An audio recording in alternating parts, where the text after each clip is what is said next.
સંતોનો હું ખૂબ ખૂબ આભાર માનું, તમામ કલાકારનો આભાર માનું, તમામ ગામજનોનો આભાર માનું, બીજા કોઈ રહી ગયો આજુબાજુ ગામના કોઈ તમામનો આભાર માનું. આપણે હવે તૈયાર થવાનું હો ભાઈ. આ ભૂખા મરવાનું ન હોય, આમ મરવાનું ને આમ મરવાનું. અને મારા મામાએ બધું કહી દીધું, મામો ભાણીઓ ભેગો થયો, રાજકારણની જરૂર નથી, ઉકાળવાની જરૂર.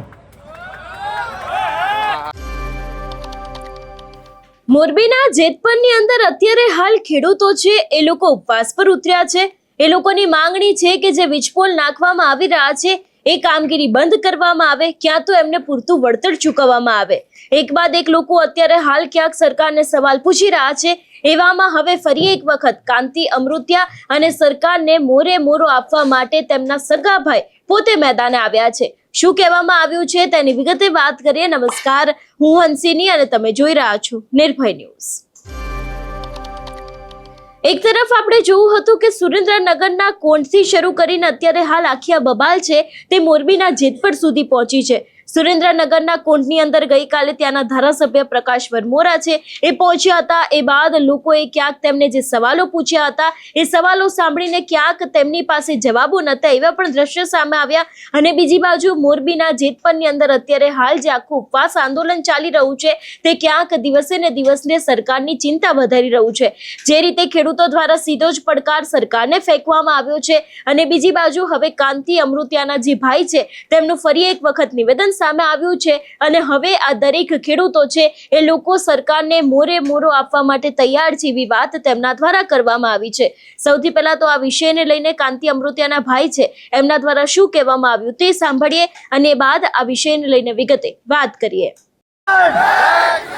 જય જવાન, તમામ સાધુ સંતોનો હું ખૂબ ખૂબ આભાર માનું, તમામ કલાકારનો આભાર માનું, તમામ ગામજનોનો આભાર માનું, બીજા કોઈ રહી ગયો આજુબાજુ ગામના કોઈ તમામનો આભાર માનું. આપણે હવે તૈયાર થવાનું હો ભાઈ. આ ભૂખા મરવાનું ન હોય, આમ મરવાનું ને આમ મરવાનું. અને મારા મામાએ બધું કહી દીધું, મામો ભાણીઓ ભેગો થયો, રાજકારણની જરૂર નથી, ઉકાળવાની જરૂર. અને મારા મામીએ કીધું એક્ટિવા પેલા તો આપણે ઉકેલવાનું થશે. મારા મામીને ધક્કો નથી ખવડાવો મારે. હવે બીજું કઈ નથી કેવું, હવે બેહી ગયા ગળા અને હવે બધાય ગામનો આભાર માનું, આજુબાજુ તમામ ઘૂટું બધા જે સાપર બધાયનો આભાર માનું. અને જે તૈયારીઓ કરી તો આવી જાજો, હવે રાહ નથી જોવી. અમે આમ જઈએ, તમે આમ જાઓ તો તમે આવી, કોઈને મૂંઝાવાનું નથી. મોરે મોરો, પછી બાપ આવે તો મોરો.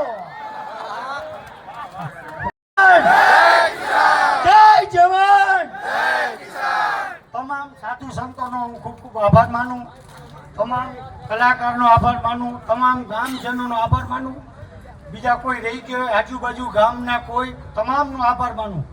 આપણે હવે તૈયાર થવાનું હો ભાઈ. આ ભૂખા મરવાનું ન હોય, આમ મરવાનું ને આમ મરવાનું. અને મારા મામાએ બધું કહી દીધું, મામો ભાણીઓ ભેગો થયો, રાજકારણની જરૂર નથી, ઉકાળવાની જરૂર. અને મારા મામીએ કીધું એક્ટિવા પેલા તો આપણે ઉકેલવાનું થશે. મારા મામીને ધક્કો નથી ખવડાવો મારે. હવે બીજું કઈ નથી કેવું, હવે બેહી ગયા ગળા અને હવે બધાય ગામનો આભાર માનું, આજુબાજુ તમામ ઘૂટું બધા જે સાપર બધાયનો આભાર માનું. અને જે તૈયારીઓ કરી તો આવી જાજો, હવે રાહ નથી જોવી. અમે આમ જઈએ, તમે આમ જાઓ તો તમે આવી, કોઈને મૂંઝાવાનું નથી. મોરે મોરો, પછી બાપ આવે તો મોરો.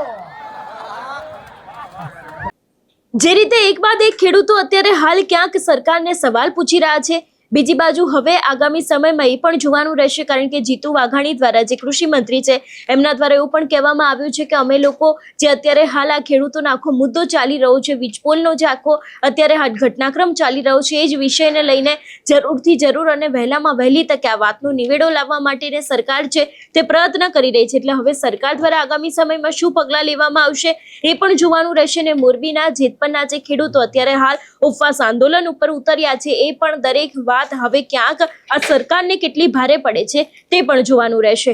આ વિષયને લઈને તમારો શું અભિપ્રાય છે અમને કમેન્ટ કરીને ચોક્કસથી જણાવજો. તેની સાથે અમારી ચેનલ નિર્ભય ન્યૂઝને લાઇક, શેર અને સબસ્ક્રાઇબ કરવાનું ભૂલશો નહીં. નમસ્કાર.